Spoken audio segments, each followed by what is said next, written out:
such beautiful music that I think, I was sitting in a classical orchestra myself 120 years ago. Mais ces derniers temps, les fans se demandent « Où est-il? Se passe-t-il quelque chose en coulisses ?» Certains parlent d'une nouvelle accablante. Serait-ce vrai? Revenons sur son parcours, sa célébrité et son récent silence qui a laissé les fans perplexes quant à un possible complot déchirant, une enfance bercée par la musique.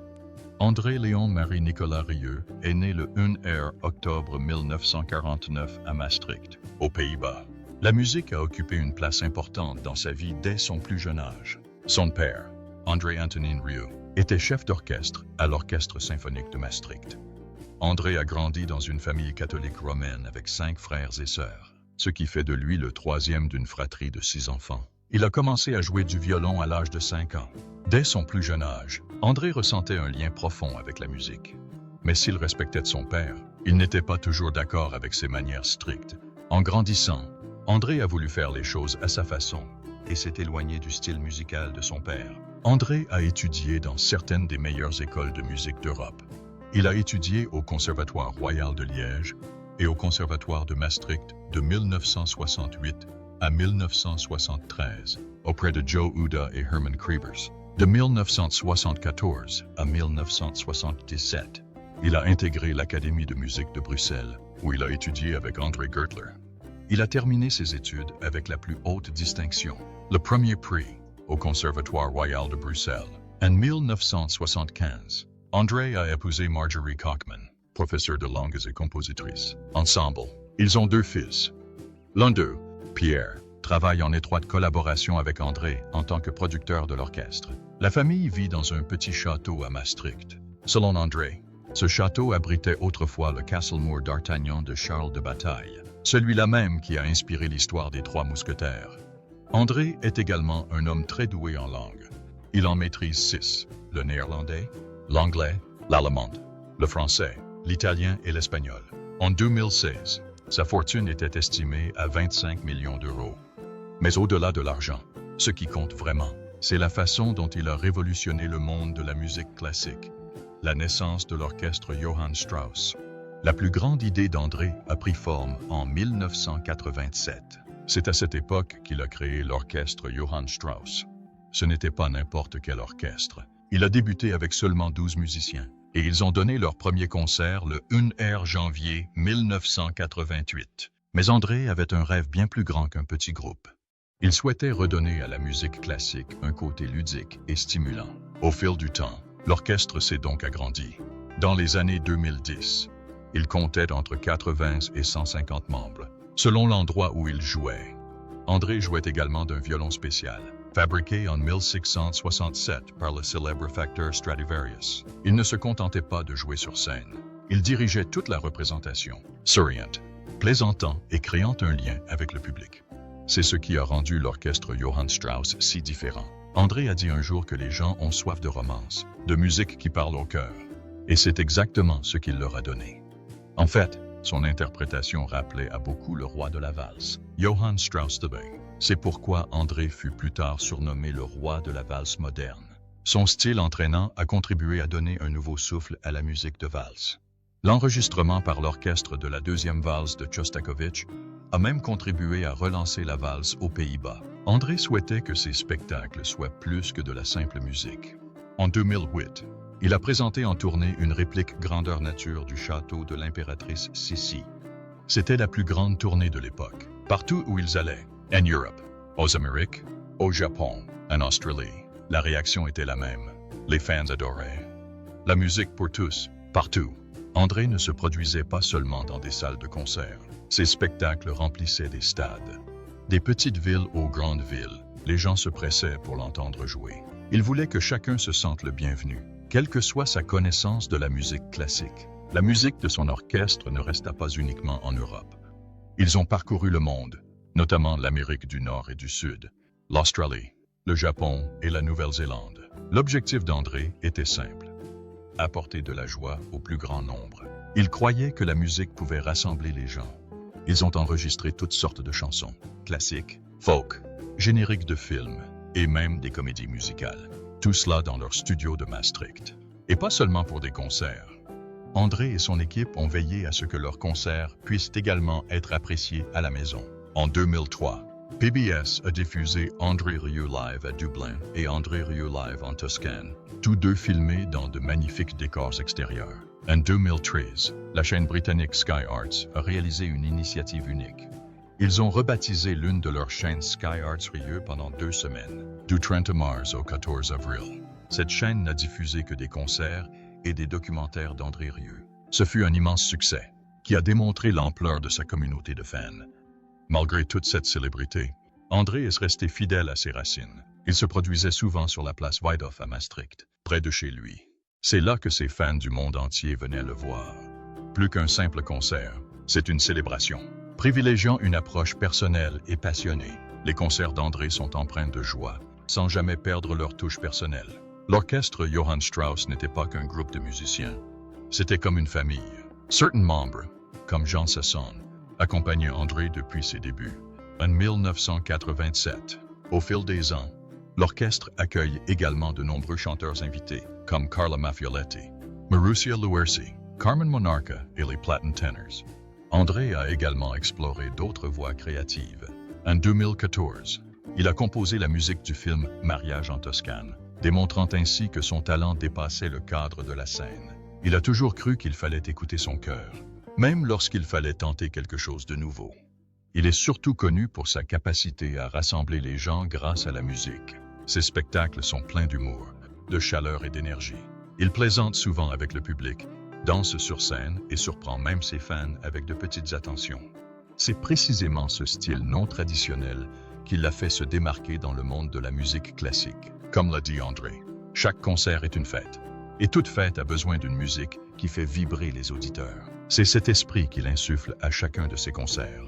André Rieu occupait une place particulière dans le cœur de millions de personnes, mais son style ne fait pas l'unanimité. Les fans l'adorent, mais les critiques restent divisées. En Australie, où ses fans sont nombreux, certains critiques musicaux ont des avis mitigés. Chris Boyd, un auteur, a déclaré que le rôle d'André sur scène relevait davantage du charme et de la présence sur scène que de la technique. Il n'a cependant pas qualifié Rieu de mauvais musicien. Un autre auteur, Eamon Kelly, a pris la défense de Rieu. Il a souligné que les journalistes avaient tort d'utiliser des stéréotypes superficiels pour le dénigrer. Kelly a déclaré que même si de nombreux fans d'André ne sont pas des auditeurs réguliers de musique classique, il les rapproche de ce monde. Les concerts et les enregistrements de Rieu ont apporté de la joie à des millions de personnes, a écrit Kelly. Il a ajouté que ce n'est pas parce qu'André joue une musique facile et amusante qu'il manque de talent. Le succès de Rieu en Australie prouve que le public l'aime. Fin 2008, il y avait décroché son cent et disque de platine.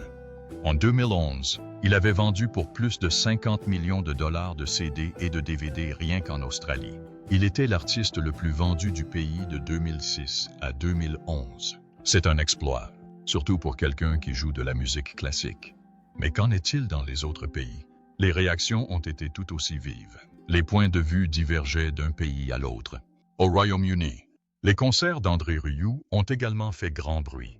L'un de ses concerts à Maastricht est devenu à l'époque le film-concert le plus rentable de l'histoire britannique. Mais les critiques n'étaient pas toutes élogieuses. Tom Service, critique pour The Guardian, a déclaré que le spectacle de Rieu transformait de grands morceaux classiques en un aliment mielleux, c'est-à-dire trop sucré et trop commercial. Pourtant, ce point de vue n'était pas partagé.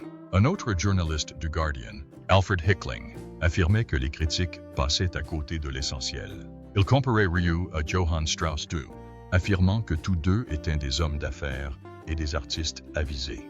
En d'autres termes, André savait exactement ce qu'il faisait, et ses fans adoraient ça. Aux États-Unis, la renommée de Rieu n'était pas aussi grande qu'en Europe ou en Australie, mais il a tout de même trouvé un public fidèle. Nina Siegel du New York Times l'a qualifié de « elle l'a comparé à Liberace », connu pour ses performances éclatantes et amusantes.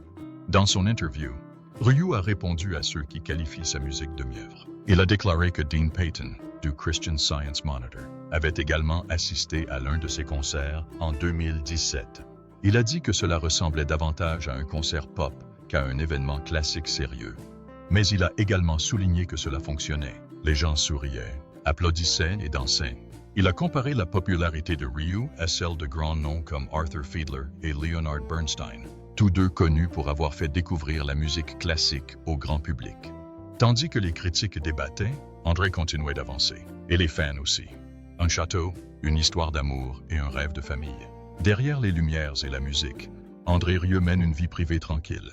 Il est marié à Marjorie depuis 47 ans. Ce n'est pas une chose courante dans le show business. Marjorie est elle-même professeure de langue et auteure musicale, mais elle n'aime pas être exposée au grand jour. Dans une interview, elle a déclaré qu'elle ne souhaitait pas être connue uniquement comme l'épouse d'André. Le couple a 2 fils et 5 petits-enfants.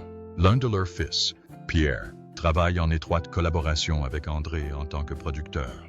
Même si Ryu voyage à travers le monde, sa maison reste matricielle, la ville néerlandaise où il est né. Et quelle maison! André vit dans un château construit en 1492. Enfant, il y prenait ses cours de piano. À l'époque, il se disait qu'un jour, il y vivrait. Ce rêve est devenu réalité.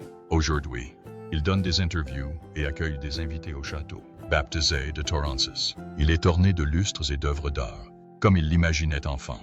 Mais tous les rêves d'André ne se sont pas réalisés à la perfection. En 2008, il a conçu un immense château de contes de fées pour un concert à Vienne. Le projet a coûté environ 24 millions de livres. Cela avait l'air incroyable, mais cela a failli le ruiner. Il a admis plus tard que l'événement l'avait ruiné. Malgré tout, il s'est rétabli et a continué, prouvant une fois de plus que la passion peut comporter de gros risques. Disques et problèmes de santé. Au fil des ans, André Rieu a enregistré de nombreux albums. Il travaille dans son propre studio à Maastricht et enregistre des CD et des DVD. Sa musique comprend des morceaux classiques, des chansons pop, des airs folkloriques, des bandes originales et des chansons de comédie musicale. Il a vendu plus de 40 millions d'albums. Certains ont même été certifiés or et platine dans des pays comme les Pays-Bas et l'Australie. Parmi ses albums les plus populaires, On Compte from Holland with Love, 1994, The Vienna Why Love, 1996, Romantic Moments, 1998, Cent Years of Strauss, 1999, The Flying Dutchman, 2004, Falling in Love, 2016, et Amour, 2017. Chacun d'eux offrait une nouveauté, tout en conservant son style joyeux et facile à apprécier. André est toujours actif aujourd'hui. En 2023, il repart en tournée avec l'orchestre Johann Strauss, se produisant en Europe et aux États-Unis. Il continue également de sortir des albums. Ces dernières années, il a sorti des albums comme Happy Together, 2021, et Silver Bells, 2022, tous deux interprétés par son orchestre. Mais il fut un temps où sa santé suscitait des inquiétudes. Depuis ses débuts sur scène jusqu'en 2010, André n'avait jamais été gravement malade. Puis, une infection virale de l'oreille l'obligea à faire une pause. C'était effrayant, car c'était arrivé de nulle part. Lorsqu'il est finalement allé chez le médecin, celui-ci a plaisanté. « Monsieur Rieu, vous êtes un miracle. Votre cœur bat aux 3/4 de la cadence. » Ce moment est devenu une histoire que les fans adoraient raconter. C'était drôle, mais aussi très pertinent. Après tout, André Rieu a bâti sa vie autour de la valse, une danse qui se déroule sur un rythme de 3/4. André Rieu s'est produit devant des millions de personnes et a rempli des stades du monde entier. Mais ce qui le distingue vraiment, c'est son amour profond pour la valse. Pourquoi André Rieu est tombé amoureux de la valse? Tout a commencé lorsqu'il était petit garçon, assis dans le public lors d'un concert de son père, chef d'orchestre de nombreux styles de musique classique. Pendant la partie principale du concert, André a remarqué quelque chose. Le public était silencieux, parfaitement immobile. Personne n'osait bouger. Mais ensuite arrivaient des rappels, généralement des valses de Strauss, et tout changeait.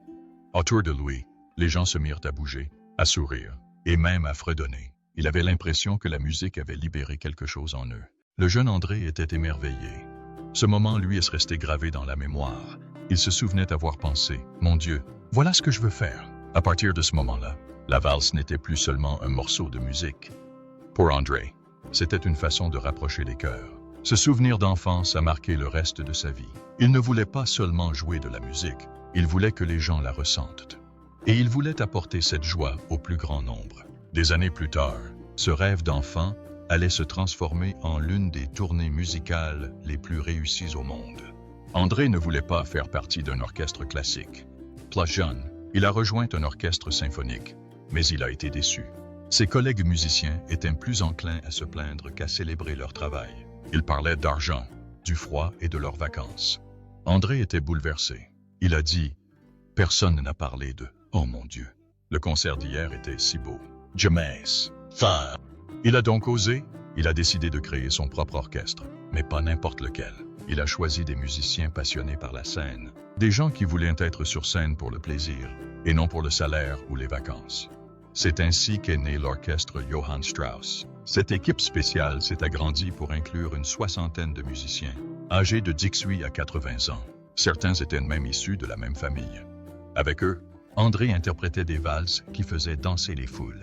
Il ne se contentait pas de jouer de la musique. Il créait de la magie. Et cette magie atteignait des publics bien au-delà de l'Europe. En 2008, André a pris une décision importante. Il a créé une réplique grandeur nature du château de Schönbrunn, le majestueux château situé près de Vienne. Il l'a emmené en tournée avec des danseurs, des chevaux et tout son orchestre. C'était un spectacle colossal. Les coûts étaient exorbitants et il a failli se ruiner. Mais il a qualifié cette décision de meilleure et de pire. Bien sûr, recréer un château était complètement stupide, a-t-il plaisanté lors d'une interview, mais c'était la meilleure publicité. Et c'est ce qui s'est passé.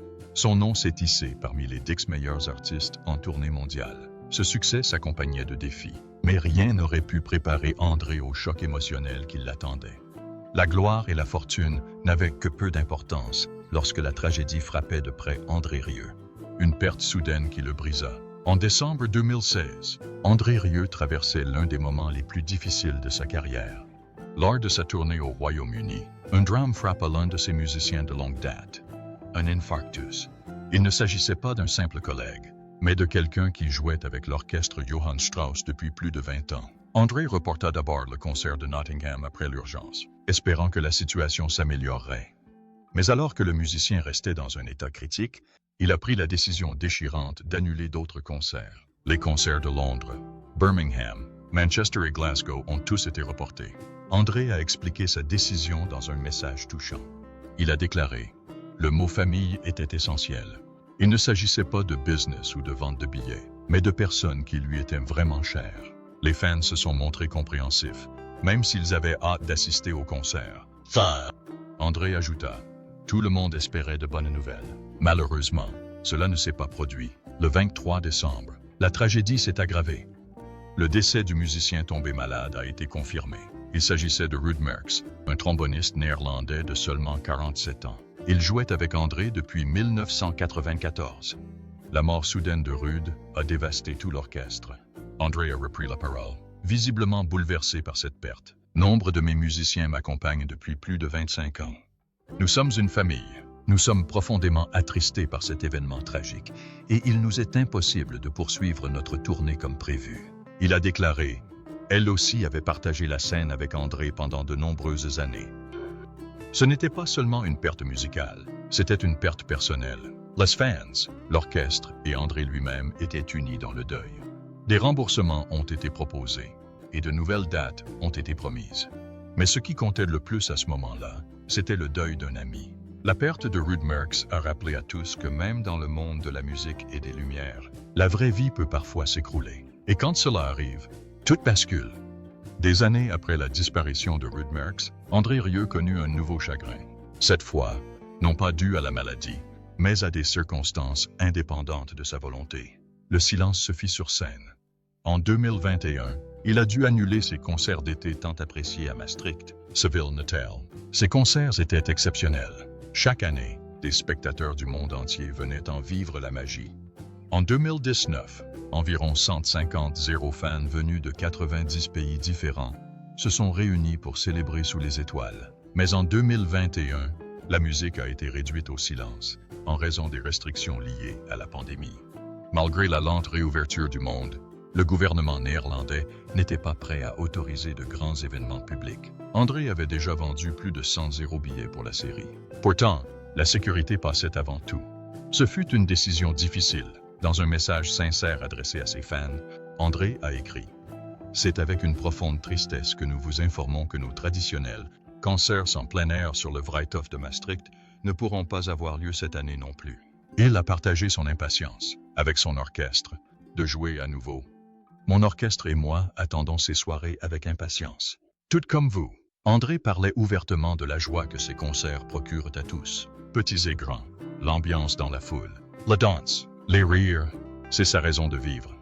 Mais il savait aussi que la joie ne peut exister que lorsque tout le monde est en sécurité. Malheureusement, ce n'est toujours pas possible en 2021. Et votre sécurité est, bien sûr, ma priorité absolue, a-t-il déclaré. Les fans étaient déçus, mais ils m'ont soutenu. Après tout, André avait toujours donné la priorité aux personnes. Il avait promis de reprogrammer l'événement et de donner à chacun une raison d'attendre avec impatience. En coulisses, son équipe a travaillé dur pour y parvenir. Le message d'André se terminait par une note d'espoir. La valse doit continuer, et elle continuera. Ainsi, il rappelait au monde que la musique peut s'arrêter, mais qu'elle ne s'arrête jamais vraiment, ni dans son cœur, ni dans celui de ceux qui le suivent. Aujourd'hui, alors qu'André parcourt le monde, son cœur reste à Maastricht, près de chez lui. C'est sa ville natale aux Pays-Bas, où il vit avec sa femme, Marjorie. Ils s'y sont rencontrés, s'y sont mariés et y ont élevé leurs enfants. Leur histoire d'amour dure depuis plus de 47 ans. Marjorie est enseignante et compositrice, mais elle tient à sa vie privée. Dans une interview, elle a déclaré un jour qu'elle ne voulait pas être connue uniquement comme la femme d'André. Le couple vit dans un château construit en 1492. Ce n'est pas n'importe quelle maison, c'est un rêve devenu réalité. Enfant, André prenait des cours de piano dans ce même château. Il rêvait d'y vivre un jour, entouré de lustres, de tableaux et de musique. Aujourd'hui, ce rêve est devenu réalité. Il utilise le château pour recevoir des invités et réaliser des interviews. On lui demande souvent pourquoi il ne déménage pas à New York ou à Londres. Mais André rit et dit que la vie est plus facile à Maastricht. Quand je vais à mon atelier à l'autre bout de la ville, c'est 10 minutes avec mon chauffeur et 3 minutes avec moi, a-t-il dit. Comparé à la circulation des grandes villes, c'est un vrai luxe. Malgré son succès, André garde les pieds sur terre. Sa vie familiale et sa musique sont étroitement liées. Et lorsque la tragédie a frappé Paris en 2019, il n'a pas simplement observé de loin, apportant sa contribution par la musique, et bien plus encore. En avril 2019, un incendie a détruit une partie de la célèbre cathédrale Notre-Dame de Paris. Partout dans le monde, les gens étaient bouleversés. André Rieu était l'un d'eux. Il a tweeté, mais il ne s'est pas arrêté là. Il proposa quelque chose de colossal. 700 tonnes d'échafaudage en acier provenant de son décor du palais de Chambrun. Il espérait pouvoir les utiliser pour reconstruire Notre-Dame. À l'époque, son offre n'était pas certaine d'être acceptée. Mais son geste était éloquent. André sait ce que signifie construire quelque chose de beau, et il sait à quel point on peut vite le perdre. C'est pourquoi il soutient également l'éducation musicale. En décembre 2019, il a fait don de 425 € au Jugfond Culture Limburg, un fonds pour les jeunes de sa région. L'objectif? Offrir à un zéro enfant la possibilité d'apprendre la musique. Il a expliqué que la musique était sous-représentée dans les écoles et que de nombreux enfants n'avaient jamais l'occasion de jouer d'un instrument.